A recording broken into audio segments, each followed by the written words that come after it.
Hello दोस्तों, बहुत बहुत स्वागत है आपका अपने यूट्यूब चैनल में। वीडियो का थंबनेल पहले ही देख चुके हैं आप।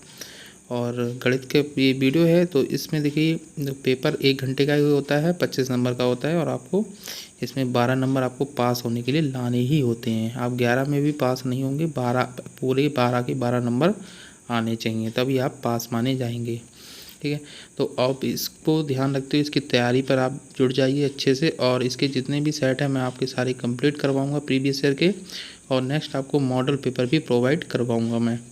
तो इसमें हम पहले 5 क्वेश्चन देख लेते हैं जो कि आपके बहुविकल्पीय होते हैं, जिनको वस्तुनिष्ठ प्रश्न भी कहा जाता है। पेपर में लिखा होता है वस्तुनिष्ठ प्रश्न, और इसको इंग्लिश में MCQ करके बोलते हैं। ये इसके आगे के जितने सेट के हैं मल्टीपल चॉइस क्वेश्चन 2016 से लेकर 2021 तक का, वो हम पहले ही आपको करवा चुके हैं। ठीक है, तो वो आप वीडियोस में देख सकते हैं। बाकी उनके अति लघु उत्तरीय और लघु उत्तरीय के सॉल्यूशन आपको नेक्स्ट वीडियोस में मिलते रहेंगे। तो पहला क्वेश्चन है आपके सामने, √2 है, √4 है, और -4 का अंडर रूट है, -2 का अंडर रूट। इसमें कह रहे हैं कि परमेय संख्या है, कौन सा है, तो इसमें कौन सी परमेय संख्या होती है। तो देखिए इनमें जो रूट वाले में जिसकी कंप्लीट नंबर वैल्यू निकल सकती है, यानी कि जिसका वर्गमूल पूरा पूरा हो जाएगा, पूरा एक पूर्ण संख्या में, या कह सकते हैं पूरी एक प्राकृतिक या पूर्ण संख्या में हो जाए, तो वह क्या कहलाता है, परमेय संख्या। तो यहाँ पर √4 जो है वो एकमात्र ऐसी संख्या है जिसका हम क्या कर सकते हैं, एक मतलब वर्गमूल पूरा पूरा लेकर आ सकते हैं, यानी कि 2 आ जाएगा। √4 का कितना आ जाएगा, 2। इसके अलावा जितने भी हैं इनका किसी का हो ही नहीं सकता पूर्ण संख्या, इसलिए। और परमेय संख्या क्या होती है, P/Q की सिंपलेस्ट फॉर्म होती है। ठीक है, यानी कि साधारण जो फॉर्म में लिखा जाए, यानी कि साधारण रूप, P/Q का साधारण रूप। ठीक है, जो 1 2 3 4 5 जो ऐसे संख्याएं जो होती हैं इनको हम परमेय संख्या बोलते हैं। नेक्स्ट बढ़ते हैं अगले क्वेश्चन की तरफ। तो इसका जो आपका सही आंसर हो जाएगा वो हो जाएगा पहला वाला विकल्प। ठीक है, ये बहुत इंपॉर्टेंट क्वेश्चन आ गया अगला आपका, ये दशमलव वाला। क्योंकि आप नॉर्मल स्थानीय मान आप तो निकाल लेंगे, ऐसी संख्याएं आती हैं उनका तो निकाल सकते हैं आप, लेकिन अब पॉइंट वाली संख्या आती है उसका स्थानीय मान किस तरह से निकालेंगे। तो संख्या क्वेश्चन इसमें है 3 3, ठीक है, 33.328 में 2 का स्थानीय मान होगा। स्थानीय मान क्या होगा, 20 होगा, 2 होगा, 0.02 होगा, या 0.2 होगा।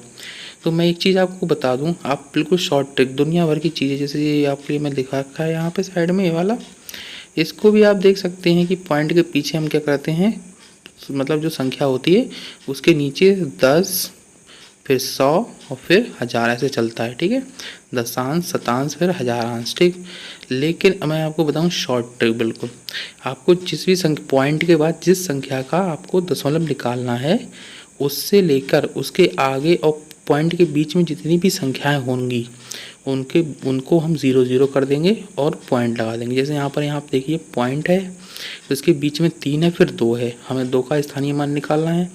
तो हमें क्या करेंगे, हमें करना क्या है कि 3 को हम बस 0 कर देंगे, और पॉइंट यानी कि 0 पॉइंट उसके आगे भी जो है उसको भी 0 0 कर देंगे। ठीक है, उससे मतलब ही नहीं है हमको, यानी कि ये 33 जो लिखा है इससे कोई मतलब नहीं है आपको।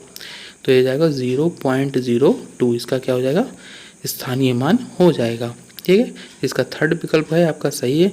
अगर आपसे इसमें ऐसे पूछ लेता कि 8 का क्या होगा, तो 8 का हो जाएगा 0.20, फिर 8 आएगा। 3 का क्या होगा, 3 का स्थानीय मान यहाँ पे हो जाएगा 3 पॉइंट, ठीक है, ये 0.3। ठीक है, तीनों का मैंने आपको बता दिया है, इसलिए बता दिया कि हो सकता है नेक्स्ट एग्जाम में आपसे इस तरह का क्वेश्चन पूछ ले जाए, जिसमें दशमलव के जस्ट बाद का भी पूछ ले, या 2 स्थान 3 स्थान बाद की संख्या का स्थानीय मान पूछ ले। इसलिए मेरे वीडियोस होते हैं थोड़े लंबे होते हैं कि मैं पूरा डिस्क्रिप्शन सही से देता हूँ किसी भी क्वेश्चन का। सिर्फ मेरा मतलब ये नहीं, मकसद नहीं होता है कि बस जरा सा करा दिया बस ख़त्म कर दो कहानी उतने पे। नेक्स्ट तीसरा क्वेश्चन है हमारा, 2 की घात x + 1 = 16, तो x का मान होगा। ठीक है, x का मान क्या होगा, तो x का मान निकालने के लिए हमें क्या करना होगा कि जो 16 है, इस 16 को भी हमें 2 की घात में ही चेंज करना होगा, यानी इधर आधार 2 है और इधर भी आधार 2 में ही उसको बदल लेंगे। ठीक है, इसको भी 2 आधार में, मतलब इधर 2 आधार 2 है, और सेम इसी तरह से इधर भी आधार 2 में। तो 16 को 2 की पावर में लिखेंगे तो लिखेंगे 2 की घात 4 हो जाएगा। ठीक है, फिर नीचे आधार बराबर जब हो जाते हैं तुलना कर लेंगे, कंपेयर करेंगे, तो 2 से 2 बराबर है वो हट जाएगा, फिर x + 1 बराबर कितना आ जाएगा 4। ठीक है, ऐसे कर देते हैं, x + 1 बराबर 4 और x बराबर हो जाएगा 4 - 1। इसलिए आपका जो आंसर है वो कितना आ जाएगा 3 आ जाएगा, और आपका जो विकल्प नंबर दूसरा है वो सही हो जाएगा इसका। इसके बाद आपका आता है सिंप्लीफिकेशन का क्वेश्चन, यानी कि सरलीकरण का, जो कि बॉड-मास के नियम पे आधारित क्वेश्चन है। ये वाला ये क्वेश्चन जो आपका है वो बॉड-मास के रूल पर बेस्ड है ये वाला क्वेश्चन। तो इसमें आपका आंसर -7/4 प्लस का 7/8 फिर प्लस 7/4 फिर 5/8, ये आपके 4 विकल्प हैं। तो इस क्वेश्चन को करने के लिए आपको क्या करना है, आपको बॉड मास का रूल पता होना चाहिए। तो बॉड मास में बी जो होता है मतलब ब्रैकेट, तो यहाँ ब्रैकेट तो कोई है नहीं, फिर ओ मतलब होता है ऑफ यानी कि का। ठीक है, बॉड मास में क्या होता है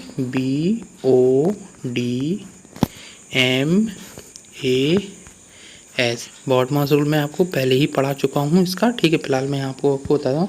तो ब्रैकेट यहाँ है नहीं, उससे नहीं वो मतलब ऑफ का, तो हम इस का वाले को पहले सॉल्व कर लेंगे। ठीक है, यानी 1/4 और 1/2 का गुणा हो जाएगा, ये कितना हो जाएगा 1/8 हो जाएगा। ठीक है, 1/8 हो जाएगा। फिर हम क्या करेंगे डी मतलब डिवाइड यानी कि भाग, फिर हम भाग करेंगे, यानी कि 2/8 जो है और 1/8 जो है इसका भाग करेंगे।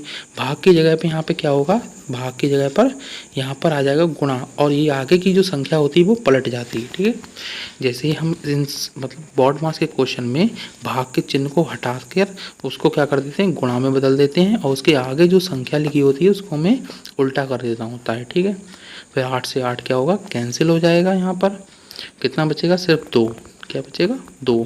फिर हम क्या करेंगे 2 मतलब या 2/1, ठीक है 2/1 बचेगा। फिर हम इन सब का लासा ले लेंगे। ठीक है, तीनों का लासा एक साथ ले लेंगे, 8 8 1 का, तो इनका लासा 8 ही आएगा। फिर इसे हम सॉल्व कर लेंगे यहाँ पर। फिर पहले हम क्या करेंगे 3 और 16 जो है इसको जोड़ेंगे, इसके बाद हम एक में जोड़ मतलब 3 और 16, तो अब विपरीत चिन्ह है तो घट तो जाएंगे, वैसे तो ये घटेंगे, 3 में से 16 घटे कितना 13 बचेगा। फिर 13 में एक जोड़ देंगे कितना हो जाएगा 14, 14/8, और इसको काट लेंगे कितना आ जाएगा आंसर 7/4। फाइनल आंसर हमारा कितना आ रहा है 7/4 आ रहा है। ठीक है, 7/4 हमारा आंसर आ जाएगा, और हमारा विकल्प हो जाएगा थर्ड वाला सही। ठीक है, थर्ड ऑप्शन हमारा सही है। नेक्स्ट क्वेश्चन नंबर 5 है, एक त्रिभुज की भुजाएं 2 3 5 हैं तो त्रिभुज होगा समकोण, अधिकोण त्रिभुज, विषमबाहु त्रिभुज और त्रिभुज संभव नहीं है। इस तरह का क्वेश्चन एक बार अभी फिर आ चुका है, 2021 के पेपर में आया था किसी में। ठीक है, थर्ड या सेकंड किसी सेमेस्टर में आ चुका है वो। तो इस तरह का क्वेश्चन करने के लिए हमें क्या करना होता है, त्रिभुज वाले जो मापें दी होती हैं इसमें सबसे बड़ी माप को हम एक तरफ रखते हैं। ठीक है, जैसे 5 है इसको एक तरफ रखेंगे, बराबर जो छोटी मापें होती हैं उनको जोड़कर देखते हैं कि बराबर तो नहीं आ रहा कहीं इसके। ठीक है, अब तो ये बराबर, इधर भी 5 बराबर 5। अगर ये टोटल मतलब बड़ी माप का टोटल दोनों छोटी मापों के बराबर हो सा जाएगा तो त्रिभुज संभव होगा ही नहीं। ठीक है, क्योंकि त्रिभुज की एक प्रमेय होती है किसी भी त्रिभुज बनने के लिए कि किसी भी त्रिभुज में ये मैंने लिखी है आपके लिए, देखिए किसी भी त्रिभुज में दो भुजाओं का योग हमेशा तीसरी भुजा से बड़ा होता है। जैसे यहाँ पर ए बी 2 लाइनें हैं यहाँ पर, और उनका जो टोटल अगर होगा वो सी से अधिक ही रहेगा, हमेशा किसी भी कंडीशन में सी से ज़्यादा ही होगा। जैसे यहाँ पर देखेंगे तो 3 और 2 का टोटल जो है वो इससे ज़्यादा होना चाहिए था, तभी ये त्रिभुज बन सकता है। ठीक है, अब इसमें देखिए एक ऑप्शन आपको दे रखा है विषमबाहु। अधिकतर लोग विषमबाहु त्रिभुज ही लगा कर आए थे क्योंकि तीनों अलग अलग देखी थी, लेकिन ऐसा नहीं है। आप एक बार चेक करके देख लें कि कहीं टोटल तो बराबर नहीं आ रहा बड़ी दो भुजा का और दोनों छोटी भुजाओं का। ठीक है, समकोण त्रिभुज भी संभव नहीं हो सकता है क्योंकि समकोण त्रिभुज में पाइथागोरस प्रमेय लगती है। पाइथागोरस प्रमेय के हिसाब से क्वेश्चन कहीं से भी सही नहीं था, क्योंकि अगर हम इस 5 का स्क्वायर करेंगे तो कितना हो जाएगा 25, और 3 और उसका स्क्वायर करेंगे कितना होगा 3 का स्क्वायर हो जाएगा 9 और इसका हो जाएगा 4। ठीक है, तो ये भी सही नहीं था, पाइथागोरस प्रमेय भी इसमें अप्लाई नहीं हो रही थी। ठीक है, तो इसलिए आपका जो इसका ऑप्शन है वो चौथा वाला हो जाएगा, त्रिभुज इससे संभव भी नहीं है।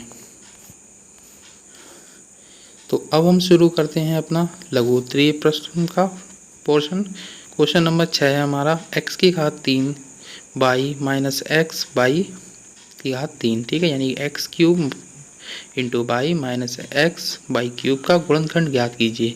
तो इसमें देखिए एक्स और बाई, इस टर्म दोनों टर्म में क्या कॉमन हो सकता है हमारे पास, एक्स और बाई दोनों में कॉमन है, तो हम उसको बाहर निकाल देंगे। कॉमन को क्या लेते हैं बाहर, और अंदर हमारा बचेगा एक्स की घात 2 बचेगा और बाई की घात 2 बचेगा, ठीक है, यानी x square minus by square, जो कि बन गया है हमारा ए स्क्वायर माइनस बी स्क्वायर का फॉर्मूला, ठीक है, ए स्क्वायर माइनस बी स्क्वायर का फॉर्मूला क्या होता है, ए स्क्वायर माइनस बी स्क्वायर बराबर ए प्लस बी और ए माइनस बी। तो सेम हम इस एक्स स्क्वायर बाई स्क्वायर को भी इसी की तरह लिख देंगे, ठीक है, और यही हमारा इसका आंसर हो जाएगा, यानी कि यही इसका गुणनखंड हो गया। नेक्स्ट क्वेश्चन है हमारा कि एक बगीचे में 2025 पौधे लगे हैं, प्रत्येक पंक्ति में उतने ही पौधे लगे हैं जितने बगीचे में कुल पंक्तियां हैं, प्रत्येक पंक्ति में कुल कितने पौधे लगे हैं, हमें ये बताना है, ठीक है। तो देखिए ऐसे क्वेश्चन ना बहुत इजी होते हैं, बहुत इजी। हमें यहाँ देखना होता है कितनी चीज़ें हैं। देखिए इसमें पंक्ति हैं और पौधे हैं, केवल 2 चीज़ों की बात करी गई, यहाँ क्यारी की बात नहीं की गई। अगर क्यारी की बात कर लेता तो वो क्वेश्चन आपका घनमूल का बन जाता। ये वर्गमूल का क्वेश्चन है कि यहाँ पे क्या है, पौधे हैं और सिर्फ पंक्तियाँ हैं, ठीक है। तो यहाँ पर ये बोल रहा है कि एक बगीचा है आपका, ठीक है, ऐसा कोई एक बगीचा होगा, उसमें जितनी पंक्तियाँ आपने लगाई, मान लो x पंक्तियाँ आपने लगाई हैं और उन्हीं सभी पंक्तियों में x ही पेड़ लगा दिए आपने, ठीक है, जितने आपने पंक्तियाँ लगाई हैं उतने ही पेड़ लगा दिए हैं, क्लियर है।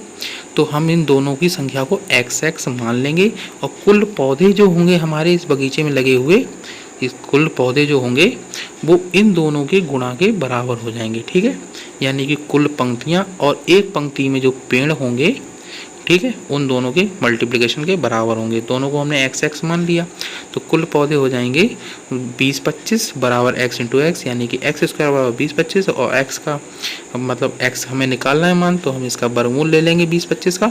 चाहे तो आप इस भाग विधि से कर लें, ये है भाग विधि से, ठीक है, और चाहे तो आप ऐसे करके लासा लेकर कर लें, ठीक है। लासा लेने वाली विधि आपको पता ही होगी, सरल वाली विधि, ठीक है, 20-25 का लासा लेकर फिर भी आप कर सकते हैं, ठीक है। दोनों विधियाँ मैं आपको पहले ही पढ़ा चुका हूँ। तो प्रत्येक पंक्ति में जो है आपके मतलब x की वैल्यू 45 आ जाएगी, यानी प्रत्येक पंक्ति में कितने पौधे हो जाएंगे 45, ठीक है। बढ़ते हैं आगे 8वें क्वेश्चन पे।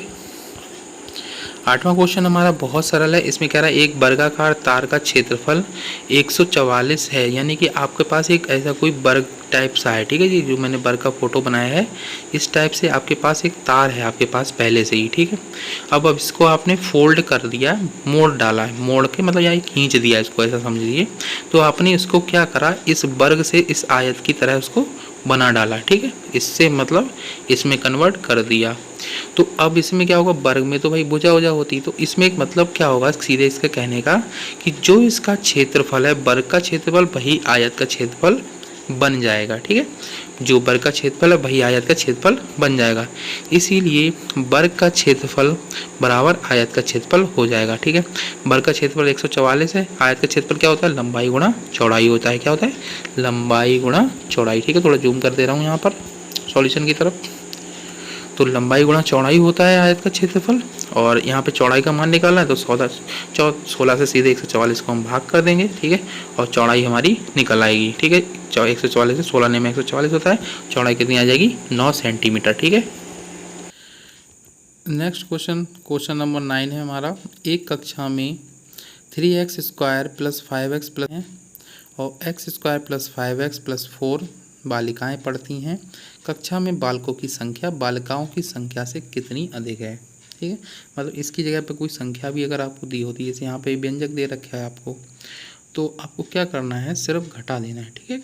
ऐसे कोई मतलब अधिक या कम वाली पोजीशन होती है तो उसमें क्या करते हैं, सीधे घटा देते हैं। तो बालकों की संख्या में से हम क्या करेंगे, बालकों की संख्या में से बालिकाओं की संख्या को सीधे सीधे घटा देंगे। या तो आप इस तरह से घटा लो, ठीक है, लाइन में लिख के, या स्तंभ विधि से इसको रख के घटा लो, जैसे समीकरण को आप सॉल्व करते हो उस तरह से, ठीक है। तो एक्स स्क्वायर वाली टर्म में से एक्स स्क्वायर वाली टर्म घट जाएगी और 5x वाली टर्म में से 5x घट जाएगा और 9 वाली यानी अंक वाले में से अंक, ठीक है। सब जो सजातीय होते हैं वही आपस में जुड़ते और घटते हैं, ठीक है। तो यहाँ पर क्या करेंगे हम 5x तो पूरा कैंसिल ही हो जाएगा क्योंकि दोनों सेम, ठीक है। एक प्लस चिन्ह का एक माइनस चिन्ह का, तो वो वही घट जाएगा। तो 3x प्लस और एक्स स्क्वायर क्या इसका है माइनस है।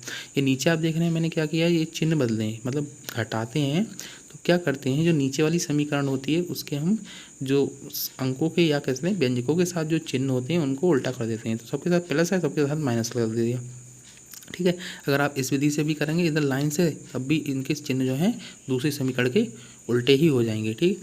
तो इसको सॉल्व करेंगे ऑल ओवर, इसको सॉल्व करेंगे तो हमारा जो बचेगा आंसर वो कितना बचेगा, 2x² यानी 2x² माइनस 13। तो बालकों की जो संख्या अधिक है बालिकाओं से कितनी है, 2x² माइनस 13। यहाँ पर कोई अंकों में आंसर नहीं आएगा, ठीक है। इसी प्रकार से आंसर आएगा।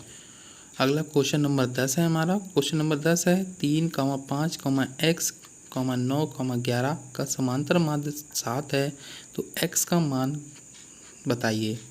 तो समांतर माध्य का सूत्र बहुत सरल होता है, ये सबसे सरल प्रश्न कह सकता हूँ मैं इसको, ठीक है। समांतर माध्य का सूत्र होता है पदों का योग बटे पदों की संख्या, यानी कि जितने भी आपको पद दे रखे हैं उनको सबको जोड़ दो और साथ में क्या कर दो, मतलब उनकी संख्या लिख दो। तो यहाँ पर टोटल कितने पद हैं, 5 पद हैं, ठीक है। तो हम क्या करेंगे, समांतर सूत्र लगा देंगे सबसे पहले, फिर इनकी संख्या लिख देंगे, पद समांतर माध्य का मान लगा देंगे, 7 लग गया, ठीक है। पदों की संख्या है 5, ऊपर सबको जोड़ देंगे। एक चीज़ का ध्यान रखेंगे इसमें सबसे ज़्यादा कि x को ऐसा नहीं लिखेंगे, 28x नहीं लिखेंगे, 28 प्लस x, यानी कि जो अंकों का जोड़ आता है उसमें प्लस करके x या y जो भी दिया होता है उसको लिखते हैं। ऐसा नहीं करते हैं कि x जो दिया है तो उसको x 28x लिख दो। बहुत लोगों की ये मैंने गलती देखी है, वो क्या करते हैं 28 प्लस x ना लिख के 28x ही लिख देते हैं, ठीक है। 28 को साथ में ही लिख देते हैं, ठीक है। तो ऐसी गलती ना करें।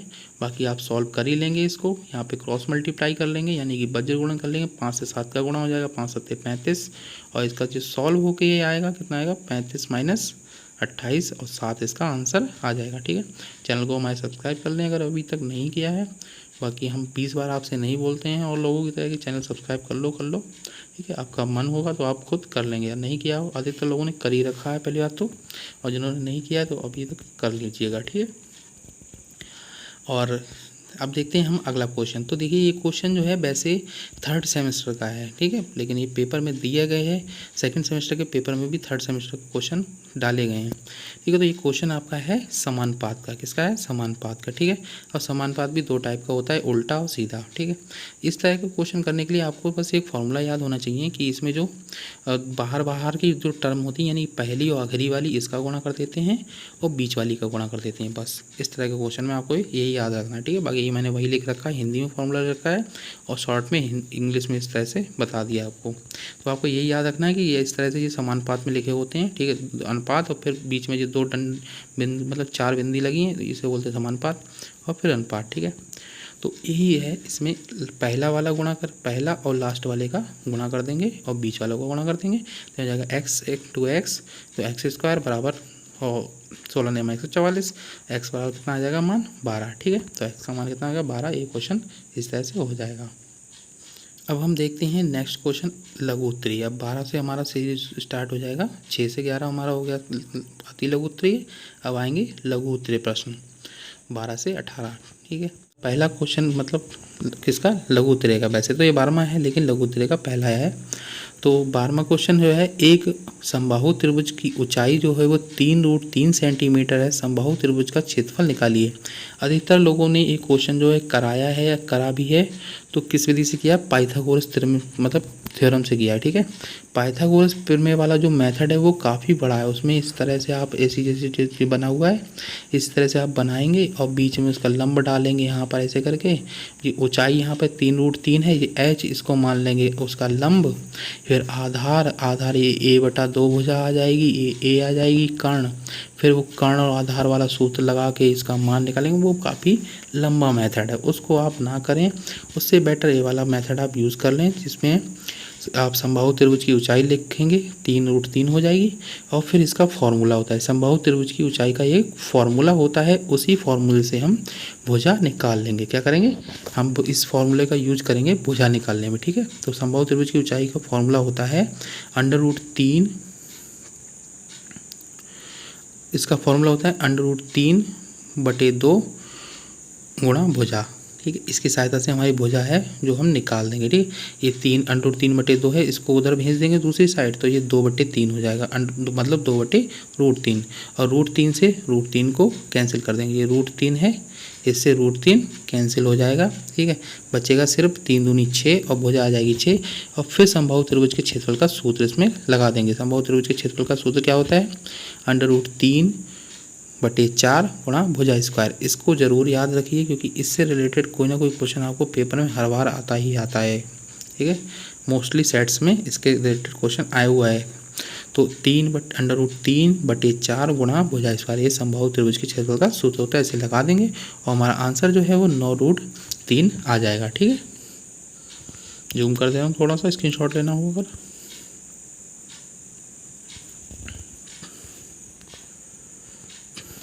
अब बढ़ते हैं हम अगले क्वेश्चन की तरफ। हमारा 13वां क्वेश्चन बहुत ही सरल क्वेश्चन है।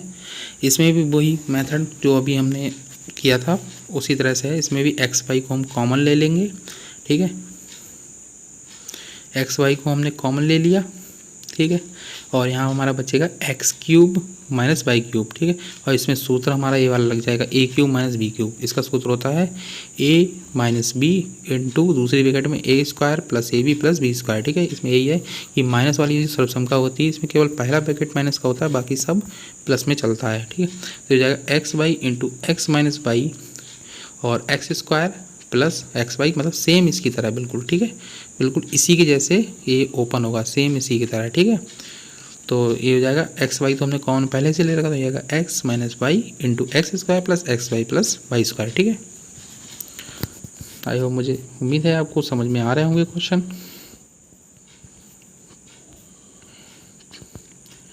नेक्स्ट क्वेश्चन 14वां क्वेश्चन, ये भी 2 नंबर में है और बहुत अच्छा क्वेश्चन है, बहुत सरल क्वेश्चन है।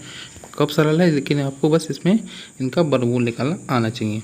ठीक है, 121 जो होता है वो क्या होता है? वर्ग होता है, लेकिन 121 का अगर वर्गमूल निकालेंगे कितना हो जाएगा? 11। ऐसे 64 हो जाएगा 8। ठीक है, और 0.04 जो होगा वो कितना हो जाएगा? 0.2। 0.16 यानी कि 0.16 होगा वो कितना हो जाएगा? उसका वर्गमूल हो जाएगा 0.4। क्लियर, इनके वर्गमूल हम निकाल लेंगे और बाद में सब क्या करेंगे फिर, ये -2.0 और प्लस का 4.0 इसको मतलब क्या करेंगे? घटा लेंगे। घटना है क्योंकि विपरीत चिन्ह जब होते हैं तो घटते ही हैं। ठीक है, तो ये घटेगा, यहाँ पर लेगा, यहाँ पर बचेगा प्लस का 0.2 बचेगा। और इस 0.2 को 11 और 8 को जोड़ लेंगे, 19 हो जाएगा। उसमें जोड़ देंगे, कितना हो जाएगा? 19.2 इसका आंसर हो जाएगा। 15वां क्वेश्चन भी आपका बहुत ईजी है। इसमें एक फार्मूला होता है, शॉर्टकट फार्मूला M1D1 यानी कि मजदूर गुणा दिन। ठीक है, पहले दिन के मजदूर और पहले दिन का मतलब पहले दिन जो पहली बार जो दिनों की संख्या दी होती है वो। ठीक है, पहली बार मजदूरों की संख्या और पहली बार, तो यहाँ पे जैसे लिखा है एक काम को 30 मजदूर 16 दिन में करते हैं, तो 12 मजदूर इस काम को, देखिए राजन के गैस पेपर में यहाँ पे 2 मजदूर लिखा हुआ है। ठीक है, उसको करेक्ट कर लेना, 12 मजदूर है यहाँ पर। तो एक काम को 30 मजदूर 16 दिन में करते हैं। राजन के गैस पेपर में कई जगह मिस्टेक थी, जैसे आपका पीछे वाला क्वेश्चन है ये वाला, इसमें भी वहाँ पर मिस्टेक है। ठीक है, इस वाले क्वेश्चन में यहाँ पे x की घात 3 लिखा हुआ है। ठीक है, तो इसको भी x की पावर 4 कर लें, वो गलत लिखा हुआ है इसमें। ठीक है, तो यहाँ पर बस क्या करना है, पहले दिन के मजदूर और क्या करना है, उनको गुणा कर देना। मतलब एक हो जाए 30 मजदूर 16 दिन में काम कर रहे हैं। ठीक है, ऐसे हम समानुपात के सवाल करते हैं तो इस तरह से लिखते हैं, ये स्तंभ विधि है जो मैंने लिखा हुआ है, मजदूर और दिन, इस तरह से। ठीक है, तो यहाँ 30 मजदूर और 16, ठीक है, 30 मजदूर जो है वो 16 दिन में कर रहे हैं और 12 मजदूर कितने दिन में करेंगे? x दिन में करेंगे, ऐसा कर लेते हैं। लेकिन मैं आपको यहाँ पे शॉर्टकट विधि बता दे रहा हूँ। ठीक है, यहाँ पे अगर घंटे भी दिए होते सामान तो उनकी भी गुणा यहीं पे साथ में कर देते, तो यहाँ जाएगा 30 × 16 बराबर 12 × x, मतलब जो हमें पता नहीं उसको x लिख देंगे और उसी की वैल्यू हमें निकालनी है। तो क्या हो जाएगा? 30 × 16/12। इसको क्या कर लें, हल कर लेंगे। ठीक है, यहाँ पर हल करने जिनको नहीं आता मैं उन्हें बता दे रहा हूँ कि हमने पहले काटा यहाँ से 4 से काटा, तो 4 से यहाँ 12 नीचे, 4 का 16 ऊपर हो गया। ठीक है, फिर 3 से 30 को काट दिया, 10 बार हो गया, तो 10 × 4 कितना आ जाएगा? 40। ठीक है, बाकी अपने सुविधानुसार आप कैसे भी इसको कैंसिल आउट कर सकते हैं। आंसर आपका 40 दिन ही आएगा, यानी कि 12 मजदूर इस काम को 40 दिन में कर लेंगे। नेक्स्ट क्वेश्चन 16वां क्वेश्चन ए बी माध्यिका का क्वेश्चन है। बहुत ही सरल क्वेश्चन है क्योंकि ये विषम वाली है। ठीक है, तो यहाँ पर आंकड़े आपको दिए हुए हैं माध्यिका के। एक चीज़ ध्यान रखेंगे, माध्यिका लिखते मतलब इस तरह के आंकड़े आपको दिए होते हैं तो सबसे पहले आप उनको आरोही या अवरोही क्रम में लिखते हैं, यानी कि घटते क्रम में बढ़ते क्रम में। तो ज़्यादा हम बढ़ते क्रम में ही लिखते हैं उसको। ठीक है, तो आरोही क्रम में लिखेंगे, यानी कि बढ़ते हुए क्रम में जब इसको लिखेंगे, हम थोड़ा जूम करके दिखा रहे हैं आपको। ठीक है, तो बढ़ते हुए क्रम में लिखेंगे तो यानी 4 5, अब 6 तो यहाँ है नहीं। ठीक है, तो 4 5 7 9 10 11 12 15 16 इस तरह का क्रम आएगा और कुल इन पदों की संख्या 9 है, यानी कि विषम है। ठीक है, विषम पद होते हैं तो उनके लिए माध्यिका का सूत्र ये वाला लगता है n+1/2 पद। यहाँ जाएगा 9+1/2 पद और ये हो जाएगा 9 1 10 10/2 पद। और माध्यिका जो होगी वो आपका आएगा 5 नहीं आएगी। ठीक है, बहुत लोग क्या करते हैं यहाँ पर 5 लिख देते हैं आंसर में ऐसे, तो ये 5वां पहले पद आता है। और पद हम यहाँ कहाँ से देखते हैं, इससे जो हमारा जो हमने सीरीज बनाई होती है इससे। तो यहाँ पर हम गिनते हैं 4 पहला, 5 दूसरा, 7 तीसरा और 9 कौन सा है, चौथा, और 10वां मतलब 5वां पद कौन सा है हमारा, 10। ठीक है, तो यहाँ पे हमारा 10 जो है वो इसका माध्यिका हो जाएगी। ठीक है, 5वां पद जो है वो 10 है, इसलिए 10 इसकी माध्यिका हो जाएगी। ठीक है, 17वें क्वेश्चन का देखिए डायग्राम थोड़ा सा गड़बड़ मुझसे बना है, लेकिन मैं आपको यहाँ पे साइड में एक स्क्रीनशॉट दे रहा हूँ, एक इमेज जिसमें जो मेन क्वेश्चन है वो आपको शो हो रहा होगा यहाँ पर। तो आप देख सकते हैं, देखिए एक इसमें क्या है, एक क्वेश्चन में कि एक वर्ग है, क्या है, वर्ग, और वर्ग की सभी भुजाएं क्या होती हैं, चारों साइड की बराबर होती हैं। तो ये है कि निम्नांकित चित्र में ABCD क्या है, एक वर्ग है, वर्ग की भुजा 7 सेंटीमीटर है, वर्ग के अंतर्गत। ठीक है, यहाँ पे पेपर में लिखा था अंतराल, मतलब जो राजन का गैस पेपर है उसमें लिखा है अंतराल। तो वर्ग के अंतर्गत जो है, वर्ग के अंतर्गत यानी कि भीतर जो है खींचे गए वृत्त की परिधि की गणना कीजिए। यानी कि इस जो वर्ग के भीतर हमने क्या बनाया है, एक वृत्त बनाया हुआ है वर्ग के भीतर साइड में। ठीक है, उसकी हमें परिधि निकालनी है। परिधि मतलब ये चारों तरफ की जो ये घेरा है इसको निकालना है। तो हमें क्या है, देखो 7 जो इसकी भुजा है वही इसका व्यास बन जाएगा। क्या बन जाएगा, वृत्त का व्यास हो जाता है। ऐसे वृत्त किसी वर्ग के भीतर अगर कोई वृत्त बनाते हैं तो जो वर्ग की भुजा होती है वही उस वृत्त का व्यास हो जाता है। क्या हो जाता है, व्यास। ठीक है, तो व्यास और इसका फिर व्यास अगर पता लग जाए तब तो आप परिधि अगर निकालनी तो बहुत आसानी से निकाल सकते हैं। अगर आपसे क्षेत्रफल निकालेंगे तब तो आप त्रिज्या निकालिए। ठीक है, अदरवाइज आप परिधि निकालने के लिए सीधे व्यास में पाई का गुणा कर दीजिए। ठीक है, व्यास दिया हो अगर तो पाई क्या करते हैं, सिर्फ पाई लगा देते हैं। पाई का मान यहाँ लगा देंगे 22/7 और 22 इसका आंसर आ जाएगा। अदरवाइज आप दूसरा मेथड जो होता है वो रेगुलर मेथड, उसमें क्या है कि वृत्त की त्रिज्या जो है वो निकाल लेते हैं पहले, तो वो 7/2 आएगी। फिर परिधि का सूत्र लगाइए 2πr। ठीक है, तो ऐसे भी कर लो। अगर आपको इस तरीका सही लगता है तो इससे कर लो, वरना इस तरीके से कर लो।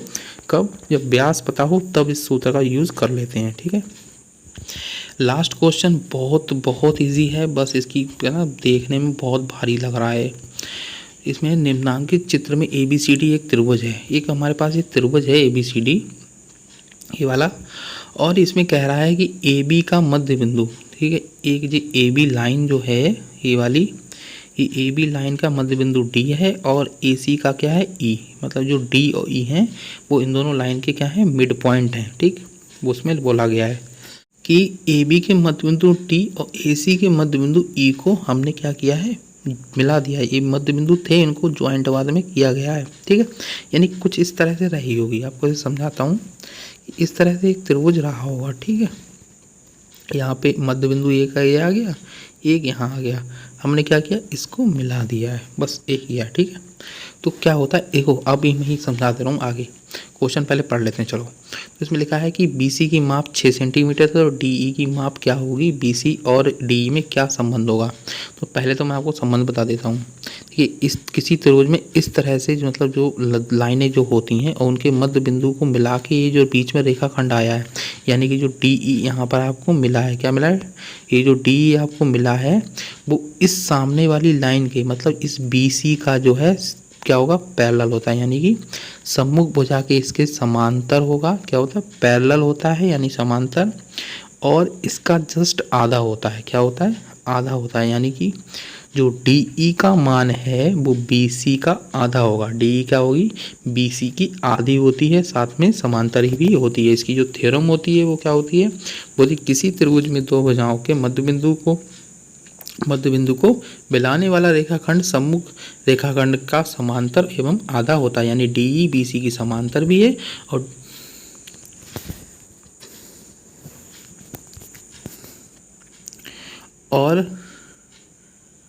और साथ ही साथ जो डी है बी सी के डी का मान बी सी का आधा हो जाएगा। बी सी का वैल्यू कितना? 6 है।